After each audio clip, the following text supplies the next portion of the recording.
What was the record when you were at Tennessee with Kentucky? Do you remember? Welcome to Live Ball with Paige Dauer.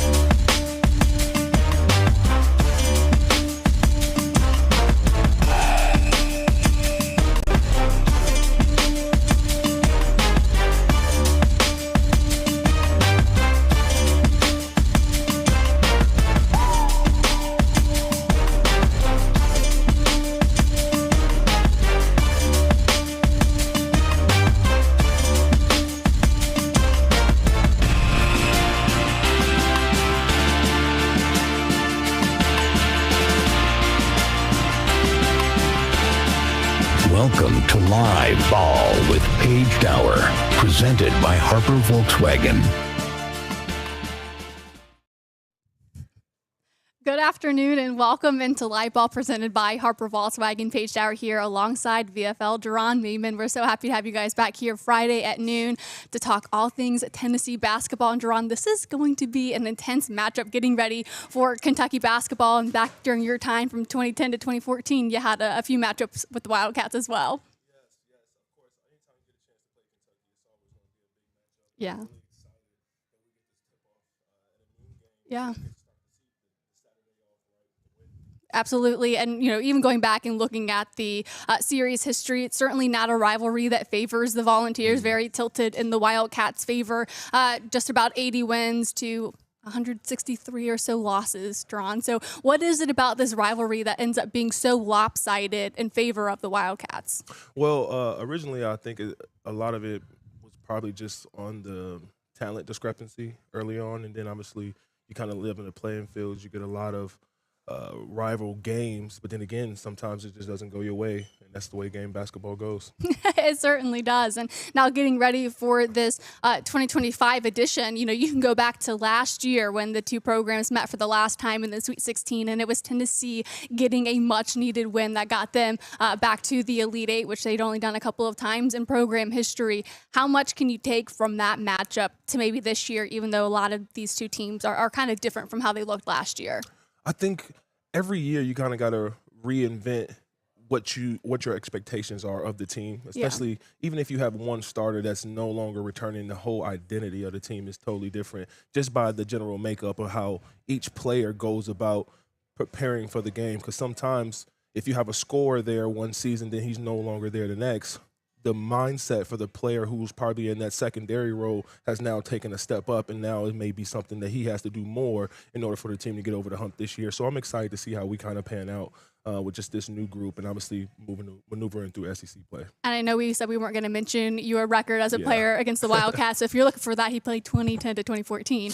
But for you as a VFL, when Tennessee did capture that win in the Sweet 16, what kind of pride did you feel in that moment? Yeah. Well, a lot of times, whenever you beat someone that kind of gives you the anxiety when you get ready to play them, because sometimes when you play rivalry games, it's not more so just about the win. It's about the underlying effects of that game and obviously how people feel outside of just the jersey color. But I think once you get those wins and you're able to walk through those moments, that team, you feel a little bit closer together. And I think even just the win after this Tuesday, Texas A&M, this team has gotten better. We're seeing them grow up a little bit every game. Yeah, that's a good segue, too, because we have so much to get into with today's show, starting with what we're impressed with and concerned with, a couple of key matchups, and we'll turn the page to the Kentucky side as one of their beat reporters comes and joins the show later today. But turning our attention to that last game, what leaves you most impressed with this team after a really good double overtime win against the Aggies?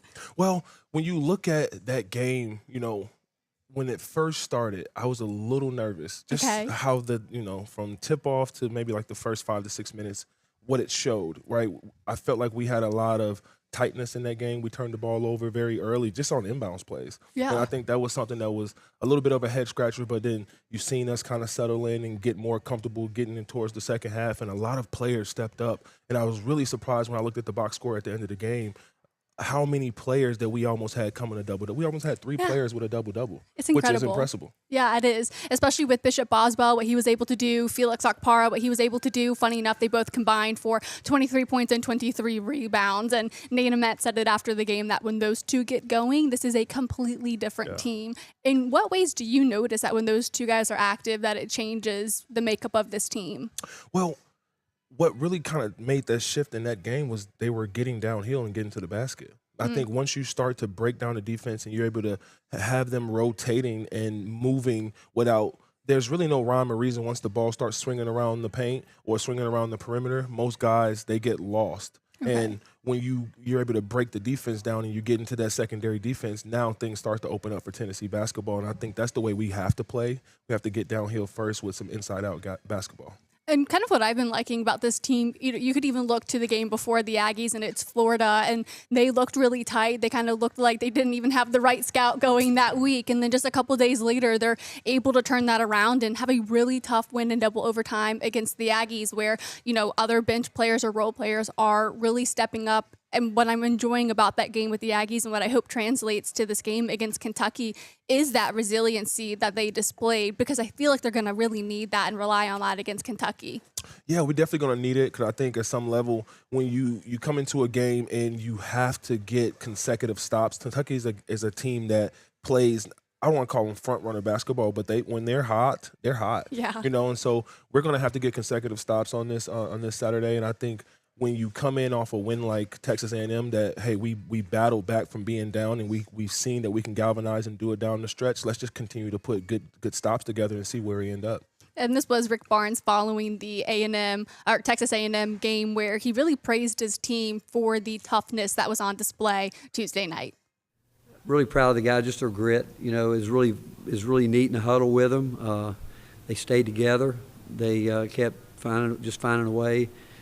It's not going to be the prettiest game. I mean, we haven't played against a style like that all year, but we found a way.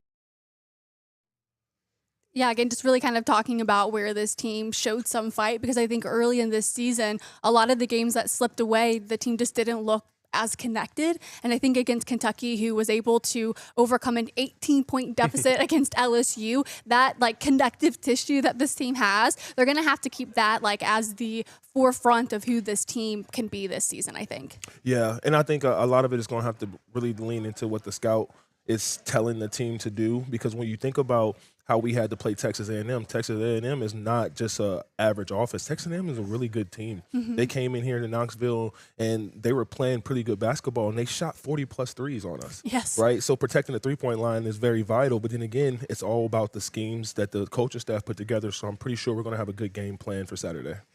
And how do you think that'll pair with what we've seen from the creativity on offense, or maybe lack thereof, from Tennessee this season? I think it's going to be interesting, because I think at some level, Coach said it himself, it's kind of hard to plan the game when you don't know what you're going to get from certain players. And I think the value of being a player in today's game is being able to be consistent. If your coach can look at you or look in your corner and say, hey, I know what I'm going to get from this guy. I think if we can start having these fundamental standards of what we expect to show up from our Tennessee players, it'll be a no-brainer that we can go into any environment and get a win. What's concerning me right now, and I think I might just say it until it gets resolved throughout the season, so if I sound like a broken record, this might be why. It's the turnovers, specifically the bad pass turnovers. That's what gave Kentucky life against LSU. They are a team that forces a lot of turnovers. They took advantage of that against the Tigers. Thankfully, Tennessee can force some of their own, so sometimes I feel it evens it out with the downside to Tennessee and turning it over. When you're watching these games, what is it about the bad pass turnovers that keeps recurring? I think it kind of goes back down to the lack of detail. And, I kind of heard some of the things that Rick Barnes was saying in his post-game media show. And I like to listen to what he's not saying as well. Sure, okay. Because, I've been in those coaching rooms. I understand what he's trying to convey to those players. And most of the times, players are in the moment. They're excited about the moment. Hey, we're getting the lead back. The momentum in the building is building. and they may not catch everything, right? And I think the attention to detail is really what separates good teams from great teams down the stretch, especially when you're in overtime games and we need to get the ball in bounds, and coach is telling you to throw a lob pass and you throw a bounce pass. Yes, right? the JPS jelly, it's just small things that make the difference. How much of that is maybe the chemistry within this team? Because I find sometimes the bad passes, it's either like a bounce pass or they're trying to skip it to a teammate, but they're not even turned around, so it goes the other direction. Is that this team just trying to find some type of offensive identity or just being on the same page? What do you think is maybe preventing that from taking care of itself at this point?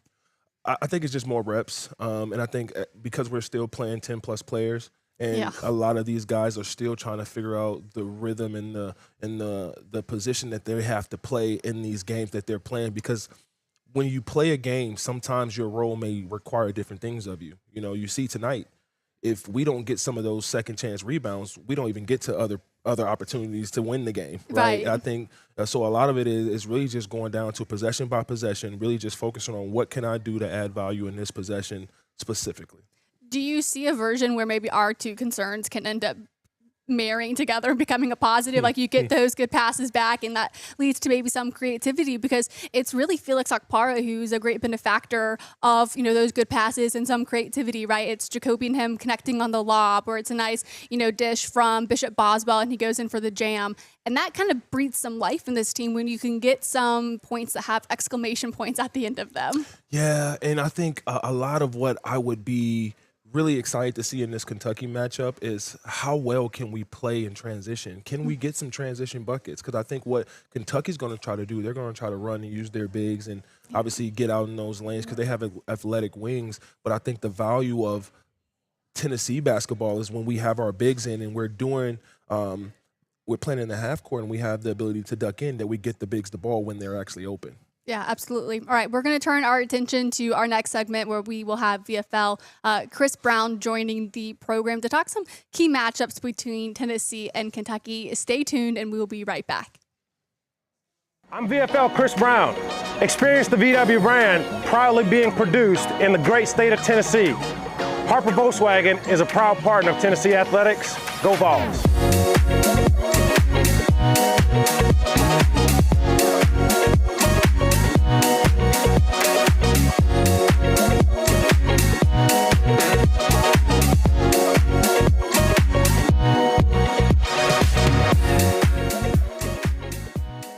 You're watching Live Ball with Paige Dauer and Jeronne Maymon.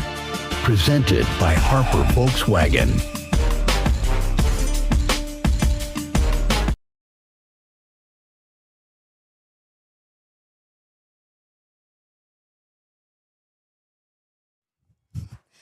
Welcome back into Live Ball. We got a full desk here with us now with VFL Chris Brown joining us, the sales manager here at Harper Volkswagen. We're glad to have you back on. It was great last week having you, talking all things love here, basketball. Love talking ball, love talking cars, love it all. It just gets a little warm in here with me and Jeronne. Yeah, rubbing elbows really good, man. Over there. Yes, exactly.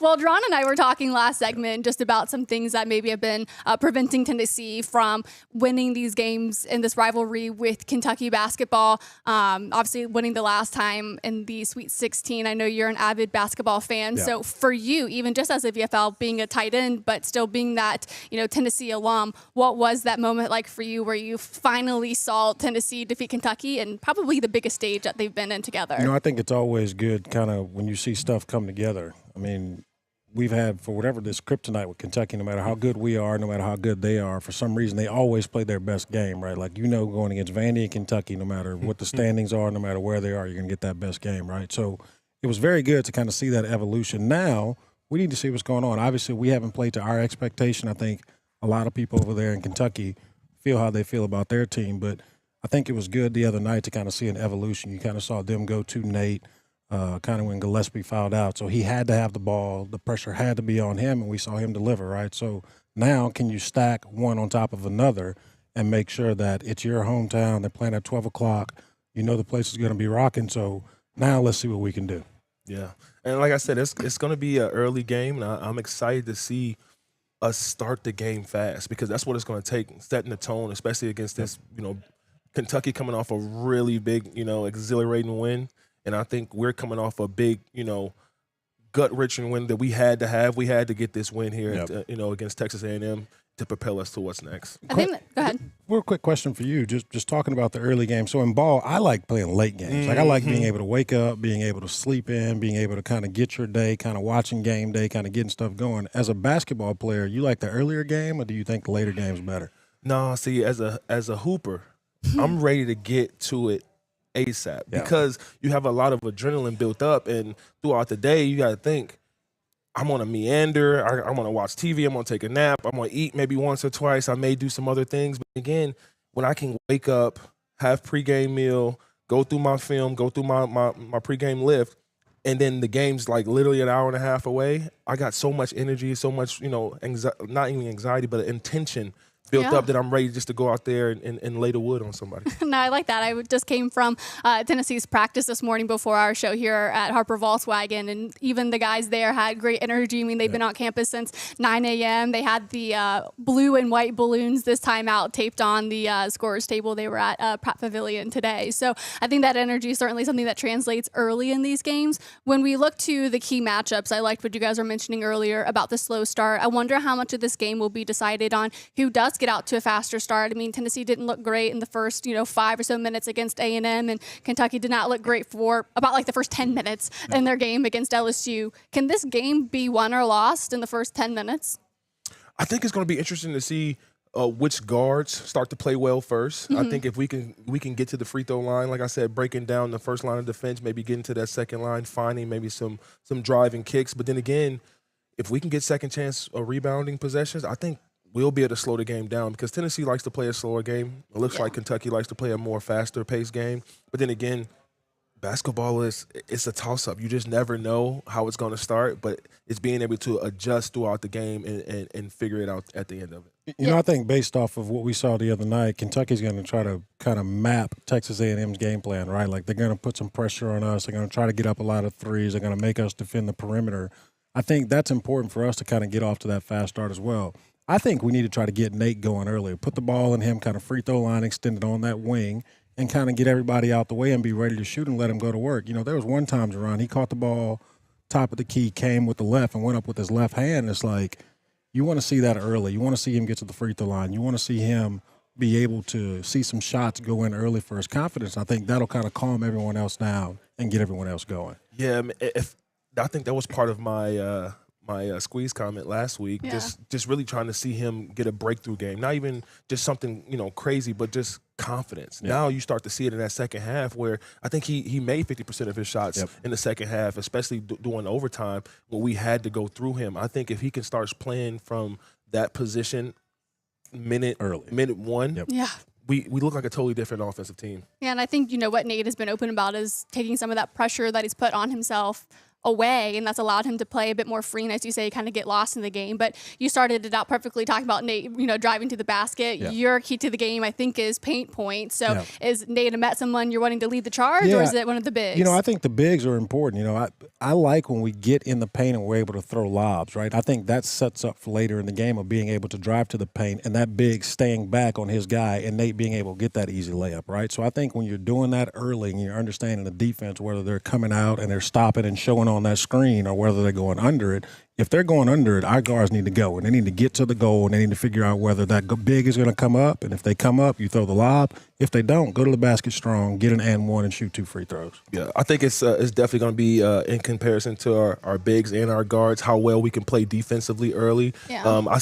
I give Felix Akpara immense credit what he did in Texas A&M, being able to switch on some of those guards, and he was moving those puppies. He was standing right in front of those guys, and as a big, sometimes it's a little bit difficult to do that because it takes a lot of discipline to not bite on some of the things that guards may give you. And I think if we can come out and really just dominate our matchups, right? Because I think Coach Barnes said, "Hey, we played Nate at the 4. We may look to do some of that again this coming Saturday."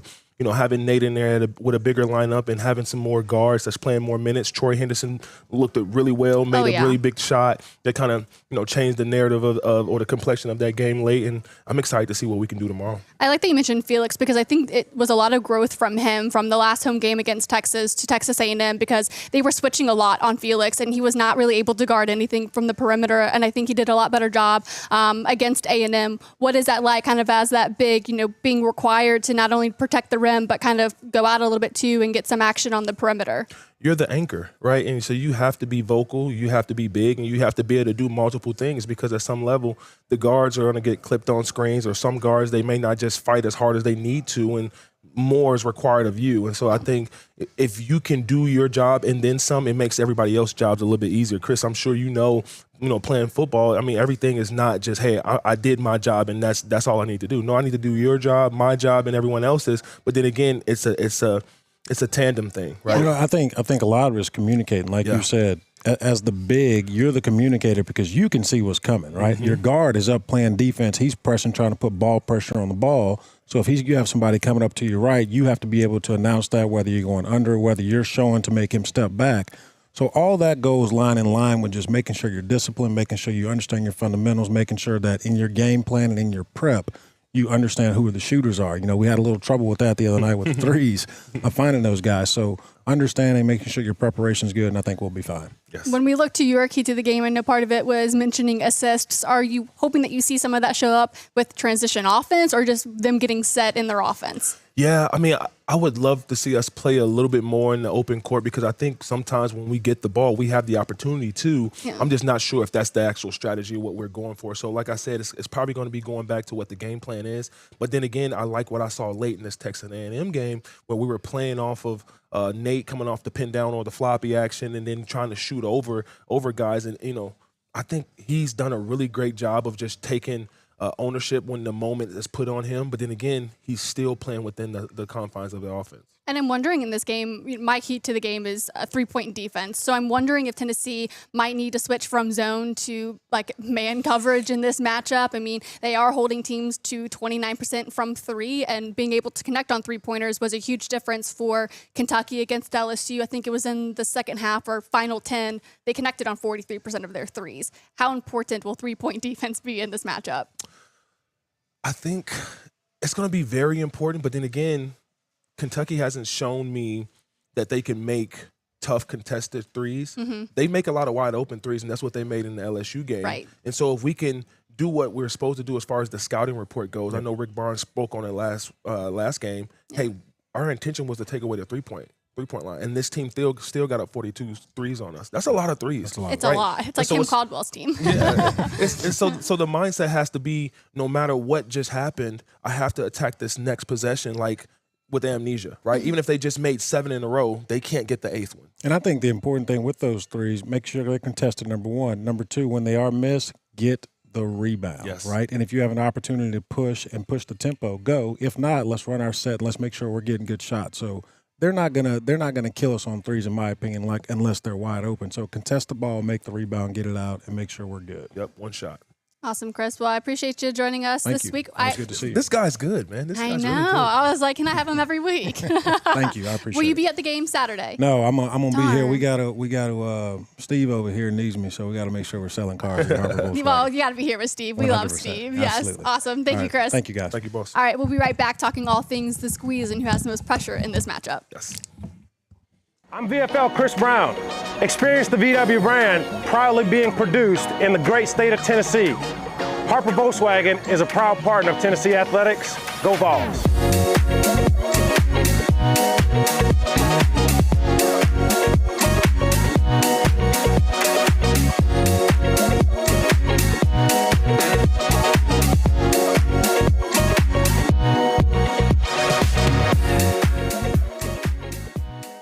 You're watching Live Ball with Paige Dauer and Jeronne Maymon.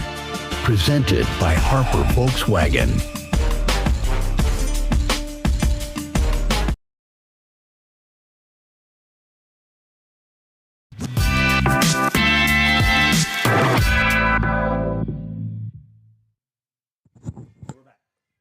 All right, I'm just looking at our squeeze animation. I'm like, maybe we should update that for the basketball season. It was so fun introducing that segment during the football season when we had VFL Todd Kelly Jr. joining us every Friday. Now we are blessed to have Jeronne Maymon here with us as well. 2010, 2014, a key rebounder for the Volunteers during that time. When we go to the matchup with the Kentucky Wildcats, I think it's interesting kind of looking at the perspective of who or what might have the most pressure. And for you, it's another freshman who this team is loaded with this season. Yeah, I think it's going to be interesting to see how all the freshmen produce, because then again, I just keep going back to what Rick Barnes said.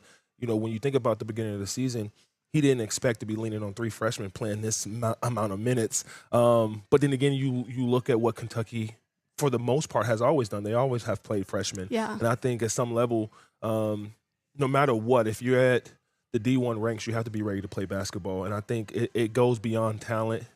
It comes down to what you do pre-game, meaning leading up to the game, the practices, the film studies, that gets you prepared to be able to perform when the lights are on and when they're the brightest. Yeah, and one freshman for sure has been Nate Ament. He mentioned that he's been in the office with Rick Barnes the last few days, really going over how to take pressure off of him. And they mentioned Roger Federer, the tennis player, and how he was able to win his points and being able to flush the last play. Why do you find sometimes that ends up not only just for freshmen, but it can follow players their whole career, that sometimes they struggle to flush the last play so that they can be present for the next one? Well, I think a lot of it kind of goes back into most people, they struggle with amnesia, right? Meaning, I just airballed, right? As soon as I touch it again, well, everyone's still thinking about that. When most of the time, no one is thinking about it outside of yourself. And so some players, they have a hard time of letting that go, especially when they do something wrong or they're not in the best defensive position or they were out of position on a rotation and they're study thinking that that's what's top of mind. But when really we're like next play, next play, next play. And I think Nate said it in his post-game interview as well, that, he's starting to really embody that mindset of next play mentality. And so he doesn't have so much pressure on him each possession down. I know it's funny that you mentioned that maybe some fans forget what happened, but I felt so bad for Jalen Carey. I went down to the Florida game in Gainesville. Those fans did not let him forget that he airballed one of his, was it a 3-pointer? He tried, which is so interesting when a big tries to get something from the perimeter. But I do think that's an interesting point. And, even talking about the 3 freshmen that were on the court against A&M, Barnes is like, I don't even think we practiced with that kind of lineup. So for them and even someone like Troy Henderson to be able to deliver in the clutch and his baskets giving Tennessee the lead, I think is huge for the growth that he'll have, understanding that he didn't play at all against Arkansas. Now he's putting up 20-some minutes. I think when you start to get that rhythm and coach starts to look down your way at the end of the bench and he may be coming for you, you start to get prepared for the game a little bit differently now. Okay. So I'm sure he'll start to come in with a little different mindset of like, hey, I could possibly play big minutes tonight. I need to be prepared to go out there and execute and be on my assignment. And so some guys, when they start to get that sense, they'll be a little bit more locked in when they get those minutes. And I'm wondering for Troy too. I think in some regard he got a little exposed against A&M when it came into his defense, just sometimes kind of overhelping, and that would just leave a wide open shot. Is that just him calming down a little bit? Is he just overeager on defense, or what is that transition for a young player like that to kind of just stick to your role in that moment?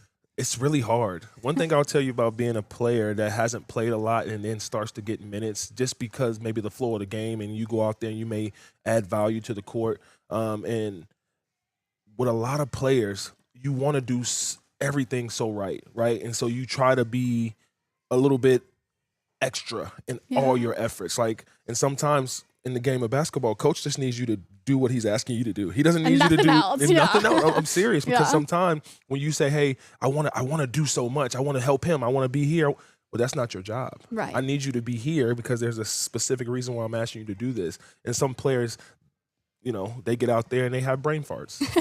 This just is what it is. I think that's a technical term too. It really is.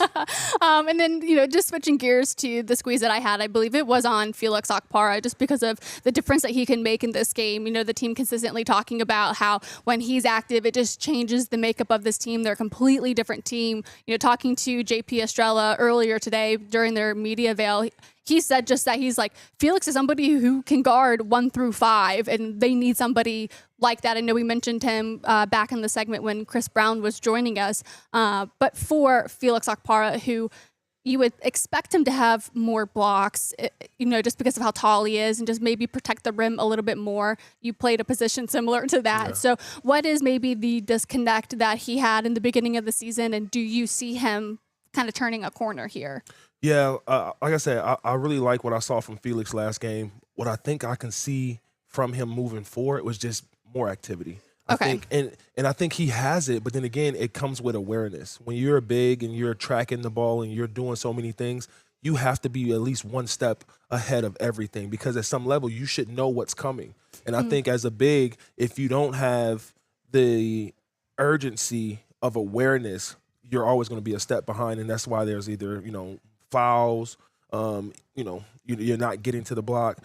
Sometimes we don't even need you to block it. We just need you to alter the shot. Yeah, and I think that's a key point, too, because you mentioned earlier against LSU, Kentucky was able to knock down threes when they were wide open. And you can even see that in their stats this season. They rely a lot what they can do from the field, maybe not necessarily as close to the rim in the paint. But do you think that will put a huge test on JP or Jalen or Dwayne to really kind of protect what Kentucky wants to do close to the rim?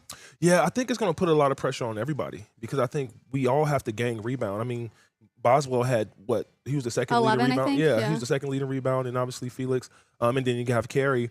But then again, everyone has to do their job, and it starts with a block out. Yeah. You have to find somebody, you have to hit them, and you have to drive them out, and then it has to be one possession. I think too many times in the A&M game, they were getting second chance rebounds, and we were sitting there like, this is the third time they get an opportunity at the basket, and of course they're going to make this one. Right. And so we don't want to run or play that game with Kentucky, because at some level we've seen what they can do when they get open. That sparks a new thought. You mentioning the second and third rebounds. I think what's been killer for Tennessee is they have great defense for 29 seconds, and they give up that last second shot. And I think that, it feels killer at times. You have this great defense, you're locked down, and then you just kind of give up this last second shot. What's happening out on the court maybe when moments like that happen? Because I think that could be a difference maker in this game. Well, it's definitely deflating, because if you think about it, imagine you're doing an ab plank for 2 minutes, and then all of a sudden, they say, we're going to start over. It's like, deflating. What? You're like, all the air is kind of sucked out of you, and you have to kind of reset your brain, but it takes a second or two. And by that second or two, somebody has a wide open three, and then obviously we're going the other way. Right. And so that's what we don't want to happen. So I think, like I said, if we can gang rebound, I mean, we had 20 second chance offensive rebounds in this Texas A&M game. Yeah. That's a lot of extra points. It is. So imagine if we can get those rebounds and actually convert off those rebounds. I think it totally changes the look of this game. So I think it's really interesting. Of course, Kentucky coming to Food City Center for a noon tilt. Obviously, a series that's not gone in favor of the Tennessee Volunteers, but right now I think they're still favored by maybe 5 or 6 points. I think that plays a little close, but are you thinking this might be the year where they can win a regular season game at home? So here's how I look at almost any game, especially in college basketball today. No matter what the score is, no matter what you're ranked, you could lose, right? Or you could win. And I think for us, being home, playing an early game, coming off a big win, and obviously I think we have the momentum to kind of lean into like a paradigm shift. Okay. And I've been a part of teams where you're like, wait, we have the talent, but we're not winning. And then you see some teams who don't have the talent and they are winning, right? And I think this team has a makeup of a little bit of everything, but then again, certain teams start to find those strides, but it's all going to be based off of the confidence that they have in one another. And I've seen that, play a big role in some of the post-game conversations. Everyone's talking about each other. No one's really talking about themselves. And so that's really impressive when you hear a team talk after a big win, when certain guys had individual highlights, but everyone kept saying the team.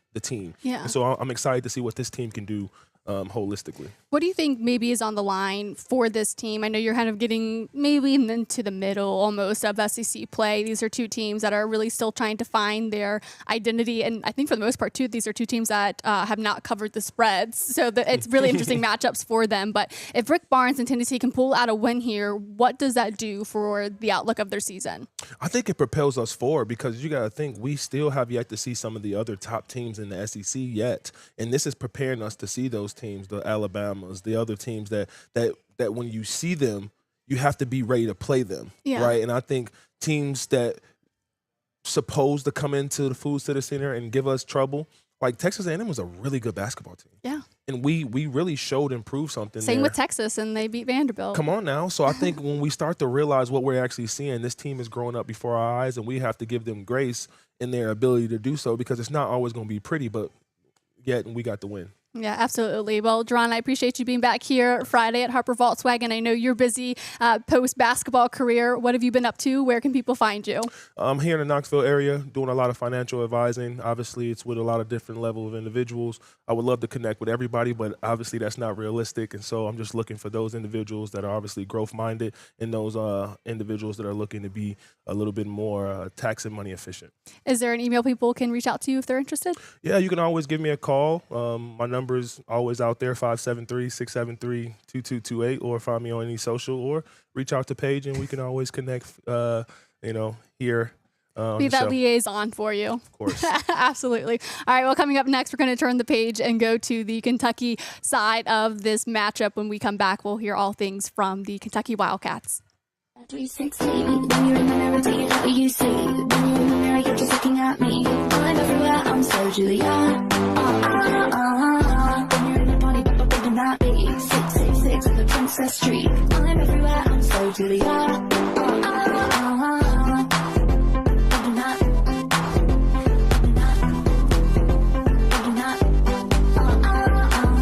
You're watching Live Ball with Paige Dauer and Jeronne Maymon. Presented by Harper Volkswagen.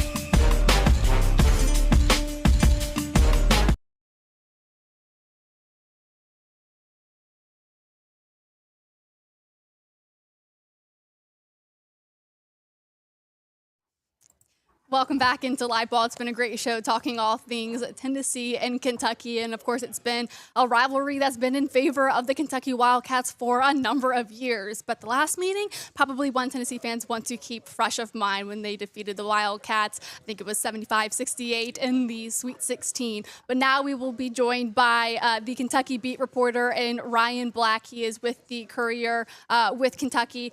Ryan, I appreciate you making time to join us this afternoon.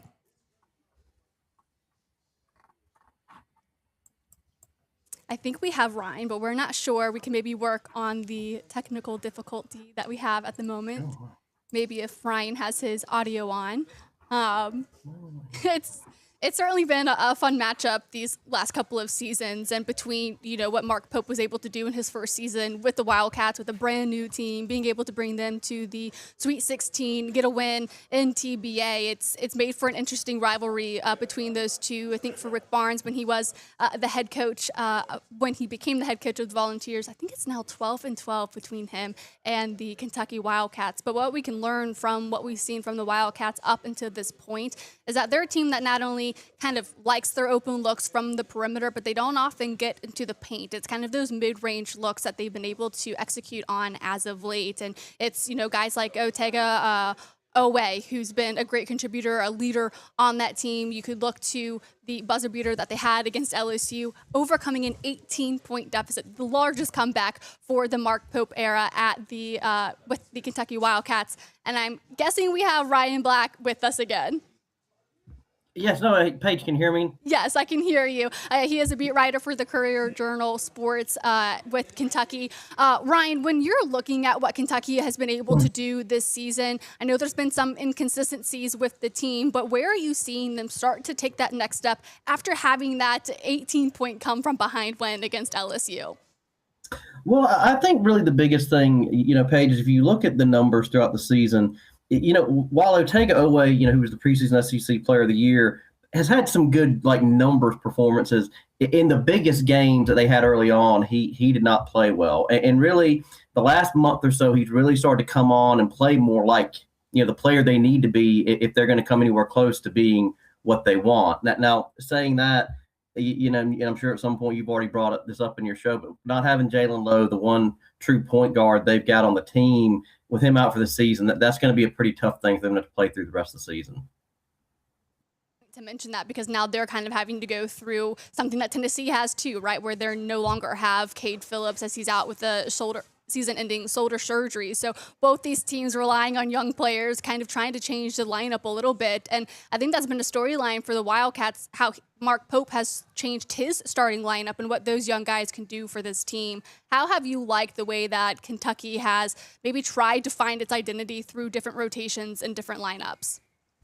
Yeah, well, Paige, one thing, granted, I don't know how much y'all have watched game-to-game Kentucky this season, but if you remember the 2 regular season meetings with Tennessee last season, Tennessee was number 1 or number 2 in the country most of the season in three-point, field goal percentage defense. And in both those 2 regular season meetings, Kentucky hit 50% of their three-pointers.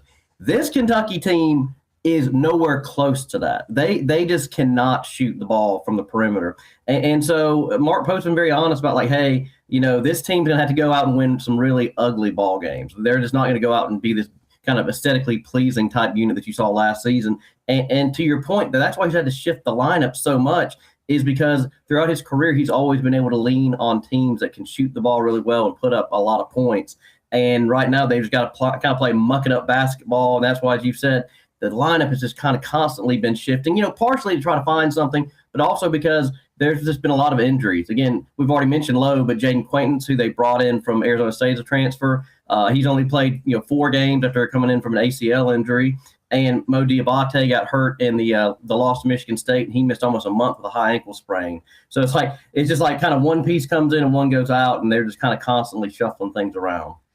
And you can kind of talk about tales of two halves, and I think sometimes that's happened to Tennessee throughout this season. But you can go to the guard and Denzel Aberdeen, who had a complete different second half against LSU. How much of this Wildcats team goes through what Denzel can provide this team, whether it is navigating the offense or matching up with Tennessee's Jacoby Gillespie on defense? Well, I mean, you brought up a great point. Like I said, with Lowe out, Aberdeen, freshman Jasper Johnson, Owe, who I know we've already mentioned quite a few times, and then Colin Chandler off the bench. One of those 4 guys is going to have to become the primary ball handler when they're on the floor. And obviously, Owe is better off the ball. So really, the majority of the time now, the quote-unquote point guard duties are really going to fall to Aberdeen. And to your point, I mean, that second half he had the other night in the comeback win over LSU, it's probably the best he's played all season. Because he had no points in the first half, came out in the second half, played all 20 minutes, and scored 17 points, and really was one of the biggest reasons why they were able to, engineer that come from behind victory. You mentioned bench players like Colin Chandler, and I think Tennessee has relied on its bench production this season as well. I think most notably it would be Jalen Carey, though the freshman and Troy Henderson has started to come a long way with another freshman in Dwayne Brown. But for Colin Chandler, I think so much of what we hear about what he provides for the Kentucky Wildcats is just like the pure physicality that he has, being like the most athletic guy on the court at times. How much of a difference are you expecting maybe the bench to have in this game on Saturday? Well, yeah, Kentucky's bench production has kind of been, off and on at times. And I think it goes back to what we talked about, where they shifted the lineup so much. The beginning of the season, Trent Noah wasn't the starting lineup, and then he got hurt, missed a few games, and now he hasn't really played at all in the last few games. And so it's just, the thing is, Paige, it's kind of hard to predict game to game what production they're going to get simply because you don't know who's going to play. Well, here's another thing. Andre Yelovich didn't play for multiple games, and then he starts at LSU. I mean, they're just throwing everything against the wall right now because they just don't really have any very defined set rotations. Yeah, it's interesting. I was talking about it last segment. I think Kentucky and Tennessee are 2 teams that have yet to cover the spread or something this season. Like, they've just been kind of inconsistent in what we've seen out on the court because both of them are really trying to find their identity, what freshmen they can rely on, what veteran players that they can rely on. I think one component that we can all but expect to happen is the turnover margin. And I think whoever wins that margin might also end up winning this game because Tennessee is a turnover-prone team. Kentucky likes to turn teams over. How are you expecting that aspect of this game to unfold on Saturday? Well, I'll tell you, as you can kind of just look in the games that Kentucky, and I know this is true of a lot of teams, but Kentucky, because it's something that Mark Pope harps on so much, is where do they finish in the assisted turnover ratio? If they're in the positive, but especially if they're 2 to 3 to 1, you really should never lose any game when you have that big an advantage. But there have been quite a few games this season, Paige, that Kentucky has either barely been a 1-to-1, and sometimes they've even been negative in the assisted turnover ratio. And so if they're anywhere close to like a 1-to-1 or obviously the negative, that's that's going to make it very hard for them to win Saturday. And I know for Tennessee fans, that's what they want to see, given that Kentucky's won there the last 2 times they played in Knoxville.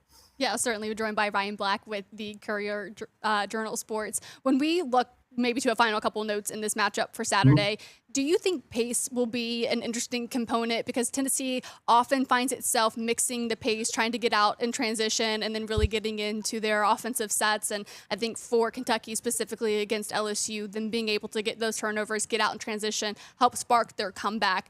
What kind of pace do you think might dictate this game between these two teams?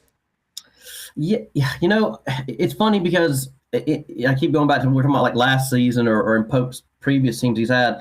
I mean, they've been really good pushing the ball and having more of a tempo. But this team, again, I think it speaks again just kind of their lack of offensive acumen for most of the season, has not really been able to do that. And so they've slowed games down more. But I will say when they're actually able to get out in transition, especially if it's maybe Owe leading the break, that can lead to good things. And so what I would tell you is it really will come down to whether, well, one, like I said, whether Kentucky's able to force many turnovers, but two is, are they able to get many defensive rebounds and immediately, lead things out of the break that way?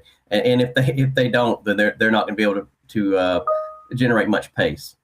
Ryan, when we look to who might win this game from the Wildcats perspective, who is the one player or what is the one aspect of this game that Kentucky needs to win to once again win inside Food City Center?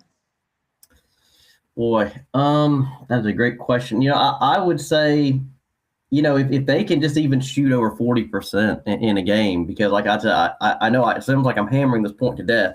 But again, Paige, this team is just not a good shooting team. And that was the one thing game after game after game last season you could count on. This team might lose, but it's not because their offense is going to be usually shut down. But this team is like, man, if they get over 75 points, you're like, well, man, that's a pretty decent night for this team. So, I would tell you that if they're able to get at least the 40 to 45% range field goal percentage-wise, that's a pretty good sign for them. And if anybody other than Otega Owe can get more than 15, because he's kind of been the one consistent point guy the last 6-7 games, if they can get someone beyond him, I'd say that gives them a pretty decent shot of winning Saturday. Yeah, absolutely. Well, Ryan, I really appreciate your time, and hopefully it's a good game for our noon tip-off on Saturday. Hey, Paige, thanks so much for having me on. I appreciate it. Yes, absolutely. All right, when we come back, we'll have our final thoughts and a quick key to the game for the Lady Vols as they go on the road to Tuscaloosa with their matchup against the Alabama Crimson Tide. We'll be right back with those final thoughts. 360. When you're in the mirror, do you know what you see? When you're in the mirror, you're just looking at me. I'm everywhere, I'm so Julia. When you're in the party, people thinking that me. 666 on the Princess Street. I'm everywhere, I'm so Julia.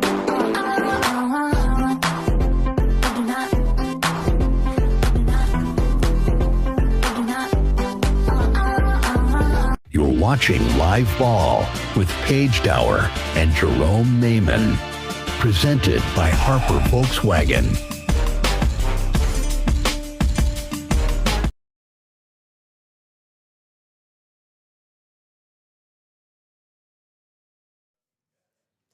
Welcome back into Live Ball here for our final thoughts. And before we touch on Rick Barnes' Volunteers team, let's mention the Lady Vols as they are starting perfect inside SEC play. And now they go on the road for a tough matchup against the Alabama Crimson Tide. They're set to meet on Sunday. And what we know most about this Kim Caldwell team is, again, like Rick Barnes, relying on a lot of freshmen to kind of step up and evolve into their roles. Mia Paldo is a freshman who's doing that better than anybody else on this team. The other freshman that totally changes the makeup of this team, should her offensive production look like it did in the last game, would be Jada Civil.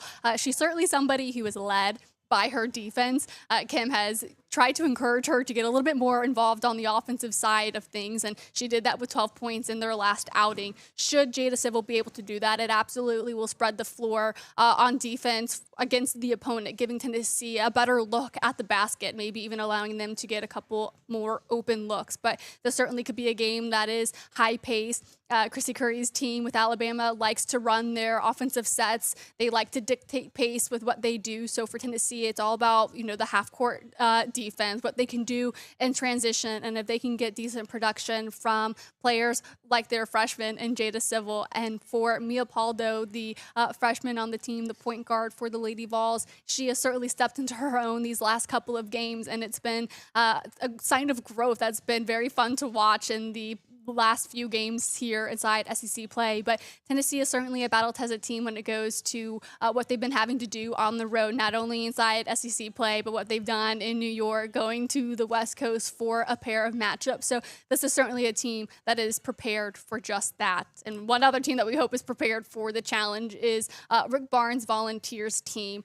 We've talked a lot about this aspect of the game with VFL Jeronne Maymon and Chris Brown earlier in the show about the assist to turnover ratio to limit the bad pass turnovers so that there can be some fluidity on offense so they can get some of their things set, whether it's getting it to their post players. For Tennessee has been absolutely dominant this season. Get those early paint touches. Nate Ament has certainly been a freshman that has seemingly turned the corner in these last couple of outings. Even in a bad game against Florida, he was that one bright spot, and he's found a way to relieve some of that pressure on himself so that he can flush a bad play or build on a good play. And he is certainly somebody that Tennessee needs to see continue to produce at the way that he has. But two players, and JP Estrella talked about it earlier today, when Bishop Boswell, when Felix Okpara are going, they have active hands. When they're stout on defense and can give them a little bit of something on offense, this is a completely different team. So I would say for Tennessee to go out here and win this game, it's certainly with those two players being able to be effective on both sides of the court and being able to shut down guys like Denzel Aberdeen and Otega Owe. That would go a long way for the Volunteers. But that is a noon matchup between Tennessee and the Kentucky Wildcats, and hopefully it can be back-to-back wins for the Volunteers and that Tennessee can stay perfect at home inside SEC play. But it's been so fun having you guys back here for Live Ball. We're here every Friday at noon talking all things Tennessee and Lady Vols basketball. We'll be back Saturday with our reactions to a hopeful Tennessee win. We'll talk to you guys then. Welcome to Live Ball with Paige Dauer, presented by Harper Volkswagen. I'm VFL Chris Brown. Experience the VW brand proudly being produced in the great state of Tennessee. Harper Volkswagen is a proud partner of Tennessee Athletics. Go Vols!